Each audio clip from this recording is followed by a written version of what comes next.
En esta escena, dos aviones F-16 de la Fuerza Aérea Venezolana volaron casi directamente sobre el barco estadounidense Jason Dunham, un destructor de la clase Arleigh Burke de la Marina de los Estados Unidos, equipado con sistemas de misiles guiados. Cuando el radar de un destructor de la Marina de los Estados Unidos emite una alerta de amenaza entrante, cada persona a bordo sabe lo que significa. Aeronaves enemigas se están acercando. Esa noche, el USS Jason Dunham detectó dos F-16 venezolanos dirigiéndose directamente hacia él a velocidad de ataque.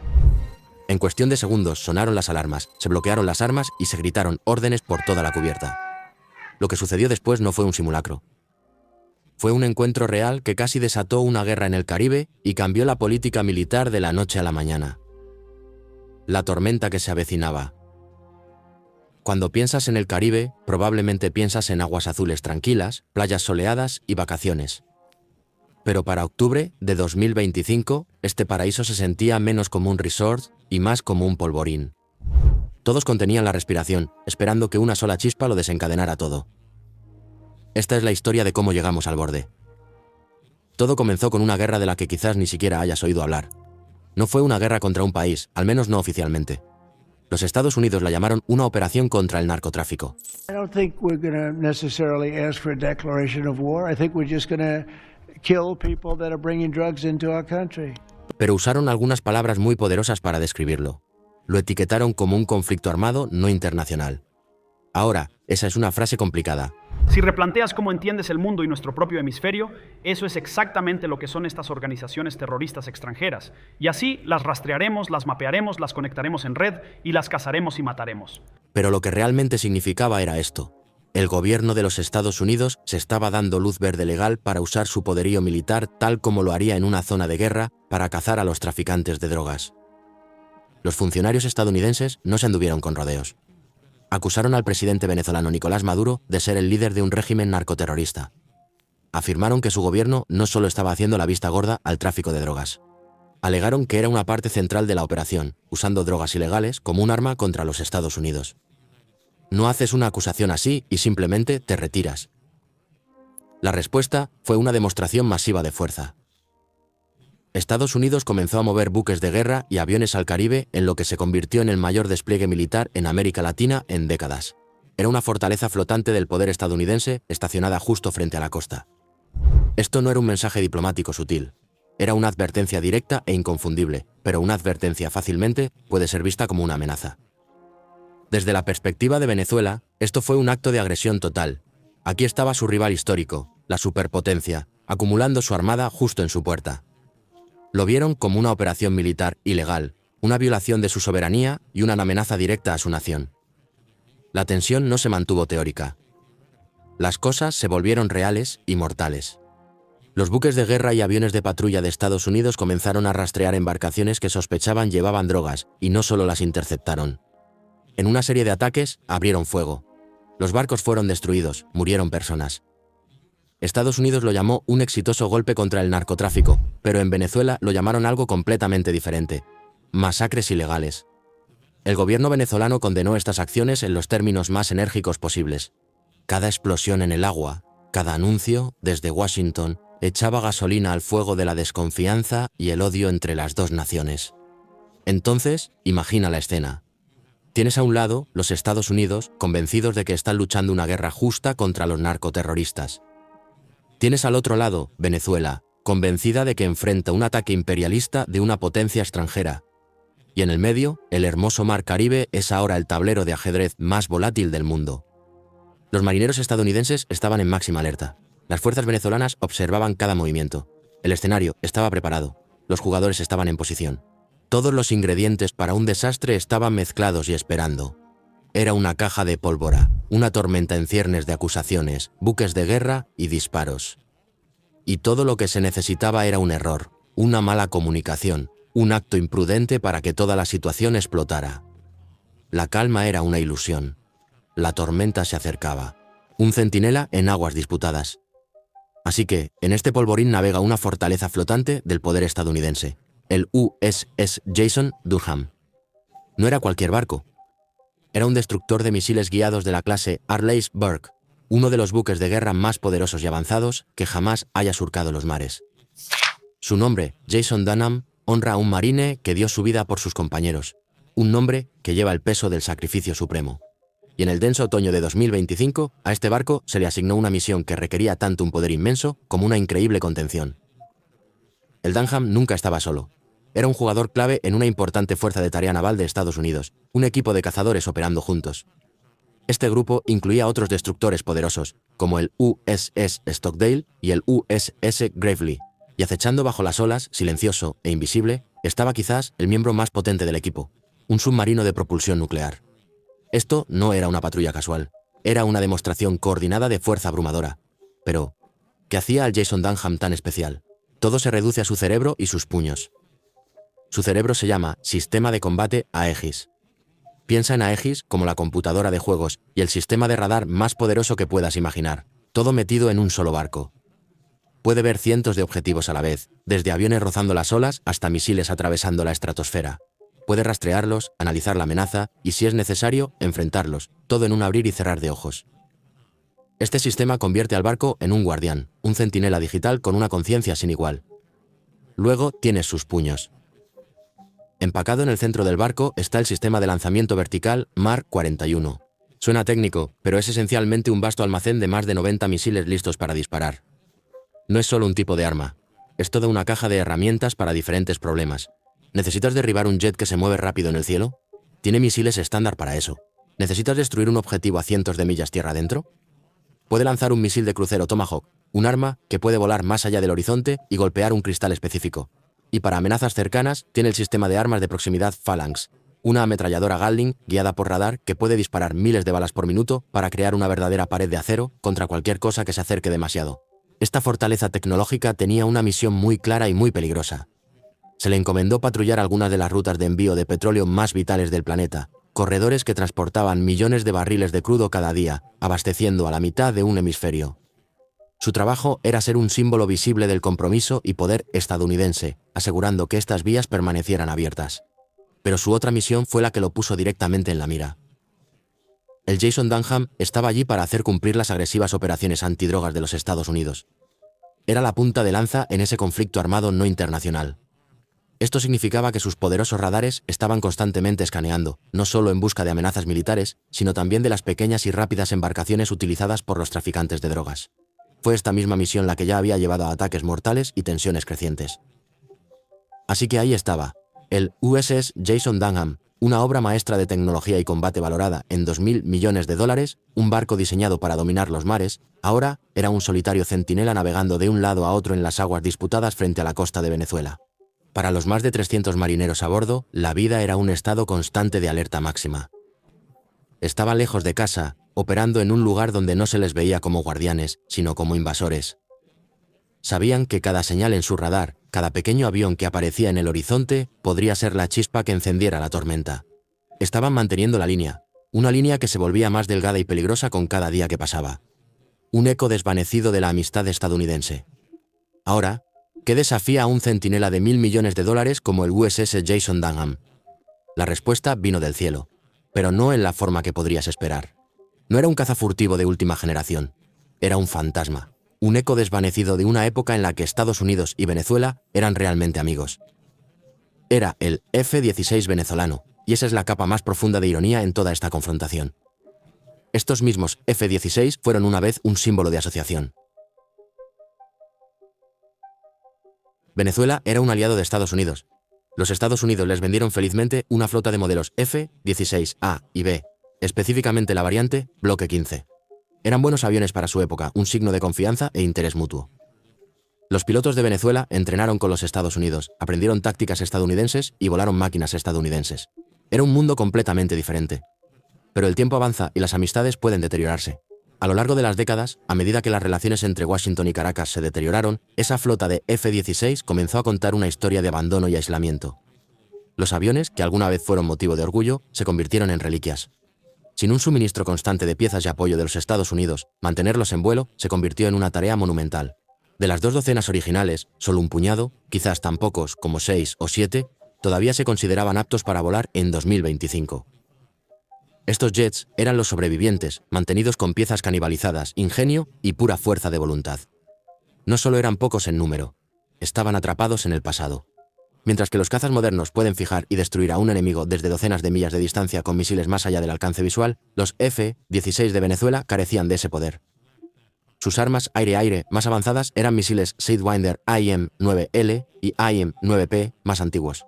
Estos son misiles guiados por calor diseñados para un combate aéreo a corta distancia donde el piloto puede literalmente ver el blanco de los ojos del piloto enemigo. Son un arma de una era pasada del combate aéreo. Esto es lo que hace que su elección sea tan reveladora. Venezuela no carecía de opciones más modernas. En la década de 2000 se habían dirigido a Rusia y compraron una flota de poderosos cazas Su-30MK, dos Flanker de largo alcance. Estos aviones son enormes, formidables y llevan misiles avanzados que pueden atacar objetivos desde mucho, mucho más lejos. Son una verdadera amenaza regional. Entonces, ¿por qué enviar los viejos y desgastados F-16 contra el buque de guerra estadounidense más avanzado a flote? ¿Por qué no enviar lo mejor que tienen? La respuesta está en el delicado y peligroso juego de mensajes. Enviar los Su-30 con su radar de largo alcance y misiles podría haber sido interpretado como una amenaza letal inmediata. Podría haber obligado al Jason Dunham a tomar una decisión catastrófica en un segundo. Los viejos F-16, sin embargo, eran un tipo diferente de símbolo. Su vuelo fue un acto calculado y altamente provocativo, pero nacido más de la desesperación y el teatro político que de un deseo genuino de una guerra de disparos. Fue una demostración de fuerza usando los mismos aviones que los estadounidenses les habían dado. Era una declaración desafiante. Todavía estamos aquí, todavía podemos volar, y no seremos intimidados en nuestro propio patio trasero. Usar estos relictos era una forma de desafiar a su antiguo proveedor y patrón sin cruzar la línea roja absoluta que desencadenaría una guerra total. Era una apuesta, una peligrosa pieza de teatro político realizada con equipos envejecidos. Para los pilotos venezolanos que subían a esos cockpits, la realidad era dura. Estaban volando jets que eran más antiguos que ellos, con capacidades limitadas, contra un buque de guerra que podía verlos desde cientos de millas de distancia y derribarlos del cielo sin que ellos supieran lo que había sucedido. Eran valientes, sin duda, pero también fueron enviados a una misión con una mano atada a la espalda, pilotos en aviones obsoletos convirtiéndose en peones en un juego de alto riesgo de orgullo nacional. Eran el eco desvanecido enviado a gritarle a una tormenta, y todos estaban a punto de descubrir qué sucedería cuando ese eco llegara al muro de la tormenta misma. El amanecer que nadie vio. En la profunda oscuridad que precede al amanecer caribeño, el mundo se quedó dormido. La única luz provenía de un fino rayo de luna y el resplandor constante y decidido del USS Jason Dunham mientras trazaba un camino silencioso a través del agua. Esto no era solo un barco. Era una ciudad flotante de acero y voluntad, un centinela encargado de proteger las arterias de la energía global. Millones de barriles de petróleo flotan a lo largo de esta ruta cada día, y los 317 hombres y mujeres a bordo del Dunham eran los guardianes silenciosos que aseguraban que ese flujo nunca se detuviera. Para ellos, las primeras horas del 28 de octubre de 2025 estaban destinadas a ser un monumento a la rutina. Luego, en lo profundo del corazón del barco, en la tenue luz azul del centro de información de combate, una sola pantalla de radar cobró vida. Esto no era un eco fantasma ni una anomalía meteorológica. Era una señal. Era pequeño, roto y bajo en el agua, pero se movía con un propósito indudablemente hostil. La forma era inconfundible para sus ojos expertos, aviones de combate, y venían rápidamente desde el norte, una dirección que apuntaba a una potencia conocida y a menudo hostil. La calma en el barco se rompió en un instante. La identidad de los aviones entrantes fue confirmada. Eran F-16 venezolanos, modelos más antiguos, pero aún mortales. Esto no era una patrulla perdida o un error de navegación. Los jets ignoraron cada llamada de radio, cada intento de preguntar sus intenciones. En lugar de desviarse, aceleraron, su velocidad superando 500 nudos mientras apuntaban directamente al destructor. El capitán del barco no dudó. La orden, condición 2, resonó, y el Dunham se transformó. Era como ver a un dragón dormido despertar. Las escotillas se cerraron de golpe, sellando el barco en una serie de compartimentos herméticos. En las cubiertas, los marineros manejaban poderosos cañones, sus ojos escudriñando el horizonte en busca de un objetivo visual. Abajo, en el centro neurálgico de alta tecnología, los dedos se movían rápidamente sobre los teclados, activando los sistemas de armas. La última línea de defensa, el sistema de armas de proximidad Phalanx, giró sus 6 cañones con un zumbido eléctrico bajo, un sonido que prometía una tormenta de metal. Los 2 jets enemigos dividieron su formación, uno descendiendo y el otro subiendo. Un ataque de pinza clásico diseñado para abrumar las defensas. Era una táctica de una era pasada, pero en las circunstancias adecuadas aún podía ser mortal. Luego, el cielo nocturno se rasgó con el lanzamiento de 2 misiles. El F-16 líder había disparado primero. Los AIM-9L Sidewinders, armas antiguas de la década de 1980, se dirigieron hacia el Dunham. Cada misil era un dispositivo relativamente simple, diseñado para encontrar el intenso calor de un motor a reacción y costaba menos que un coche de lujo. Pero dirigidos a un buque de guerra de $1.000 millones, eran una chispa lanzada a un barril de pólvora. Durante un segundo de infarto, avanzaron rápidamente, pero su tecnología simple fue su perdición. El Dunham no presentaba la firma de calor ardiente que los misiles buscaban. Confundidos y ciegos, los proyectiles vacilaron, perdieron su objetivo y trazaron arcos caóticos e inútiles en el mar oscuro antes de sumergirse en el agua. La respuesta del destructor estadounidense no solo fue rápida, fue instantánea. Su sistema de combate Aegis, un cerebro digital de velocidad inimaginable, había rastreado el lanzamiento y calculado una docena de contramedidas antes de que la mayoría de la tripulación hubiera siquiera procesado el rastro visual de los misiles. El cañón Phalanx tronó no contra los jets, sino en el espacio entre ellos, disparando 4.500 rondas por minuto para crear una pared infranqueable de acero de tungsteno. Era una advertencia final ensordecedora. Los pilotos de los F-16, con los receptores de advertencia de radar chillando en sus oídos, giraron sus controles, torciendo violentamente para evitar la cortina letal. Ahora estaban a la defensiva. Su ataque temerario había fallado por completo. La tripulación del Dunham observaba, con todos los sentidos agudizados. La voz del capitán era calmada, pero de hierro en las comunicaciones internas. Les habían disparado. Las reglas de enfrentamiento ahora estaban claras. La siguiente orden no sería defender, sería eliminar. La silenciosa secuela y la tormenta global. El comando que siguió fue breve, solo 3 palabras transmitidas por un canal seguro y encriptado. Armas libres, atacar. Con esas palabras, el USS Jason Dunham dejó de ser un guardián defensivo y se convirtió en un instrumento de juicio decisivo. Lo que sucedió a continuación fue una demostración de guerra moderna tan rápida y brutal que fue casi clínica. Desde la cubierta del destructor, las cubiertas del sistema de lanzamiento vertical MK-41 se abrieron con un rugido metálico. Dentro había filas de misiles de pie como soldados en atención. 4 de ellos, interceptores RIM 174 Standard Missile 6, se encendieron y lanzaron al cielo. Subieron a una velocidad imposible, Mach 3.5, rasgando el aire como lanzas fundidas. Al mismo tiempo, 2 FA-18E Super Hornets, que habían sido dirigidos al área desde un grupo de portaaviones cercano, se lanzaron desde una altitud mayor, sus propios sistemas fijándose en los F-16 que ahora huían. Los pilotos venezolanos vieron las amenazas entrantes en sus radares demasiado tarde. Sus cabinas se inundaron instantáneamente con las alertas de pánico de sus sistemas de advertencia de radar.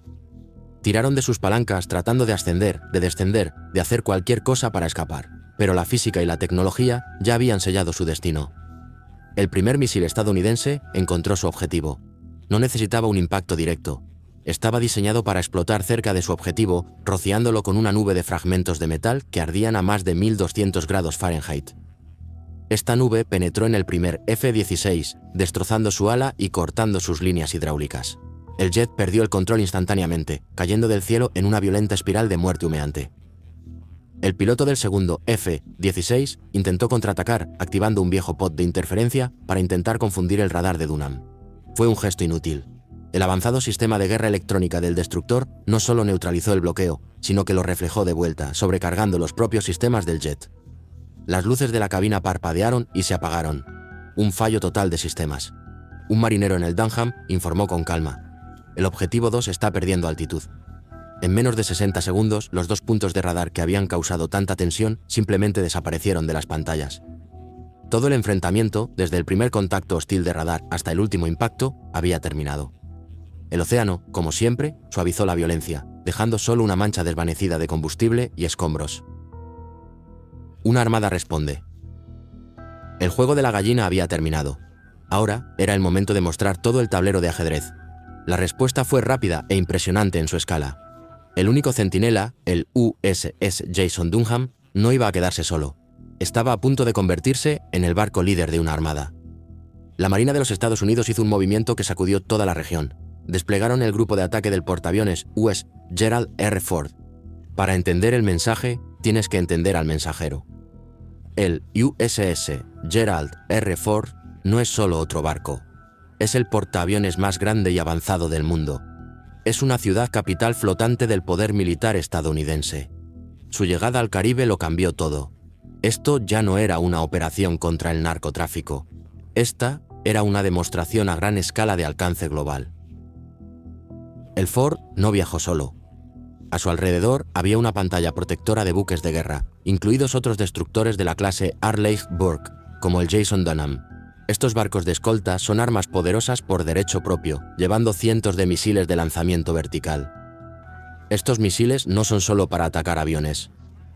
Son misiles de crucero Tomahawk, armas que pueden alcanzar objetivos con precisión milimétrica a más de 1000 millas de distancia. Esto significaba que desde su posición en el mar, Estados Unidos podía mantener prácticamente cualquier objetivo en la región en riesgo. Pero el verdadero poder del Ford reside en su cubierta de vuelo. Lleva toda una fuerza aérea de más de 60 aviones. Esto incluye escuadrones de FA-18 Super Hornets, versátiles aviones de combate que pueden dominar los cielos. La llegada de estos aviones significó que los Estados Unidos ahora dominaban el aire sobre el Caribe. Cualquier encuentro futuro no sería entre dos viejos F-16 y un solo destructor. Sería entre esos aviones envejecidos y toda la fuerza de un ala aérea de portaaviones. Y como si eso no fuera suficiente, Estados Unidos hizo otro movimiento poderoso en el tablero estratégico. Desplegaron hacia adelante cazas furtivos F-35B Lightning Dash del Cuerpo de Marines de los Estados Unidos a Puerto Rico. El F-35 es un caza furtivo de quinta generación. Es prácticamente invisible para los sistemas de radar más antiguos como los que Venezuela habría utilizado. Este despliegue fue una respuesta directa e inconfundible al sobrevuelo del F-16. Fue una advertencia silenciosa, un fantasma en la boda. Este enorme aumento fue la definición misma de escalada. Fue una clara demostración de fuerza diseñada para ser vista por cada analista militar y cada gobierno en el hemisferio. El mensaje era simple y brutal. Estados Unidos no desescalada cuando es desafiado, escala. Trae más poder, más tecnología y más determinación a la lucha. El centinela solitario ahora era parte de un muro inquebrantable. El poderoso radar del Jason Dunham era ahora solo un nodo en una vasta red de sensores interconectados que incluía los propios radares del portaaviones, sus aviones de alerta temprana Hawkeye y los sensores furtivos de los F-35. Nada podía moverse en el aire o en el mar sin que ellos lo supieran. El equilibrio de poder no solo había cambiado, se había restablecido por completo. La provocación inicial, el sobrevuelo, estaba destinada a poner a prueba la determinación estadounidense. La respuesta, la llegada del grupo de ataque Ford, fue la respuesta. Fue un veredicto entregado en acero, combustible de avión y poder de fuego abrumador. La pregunta ya no era qué podrían hacer los aviones venezolanos. La pregunta ahora era si alguien se atrevería a desafiar este poder reunido. El Caribe se había convertido en el cuerpo de agua más patrullado y más intensamente vigilado del mundo, y todos estaban observando para ver qué sucedería a continuación. Cuando los restos de los dos aviones venezolanos cayeron al agua, el mar lo tragó todo en minutos. No había alas flotantes, ni paracaídas, ni balizas de emergencia.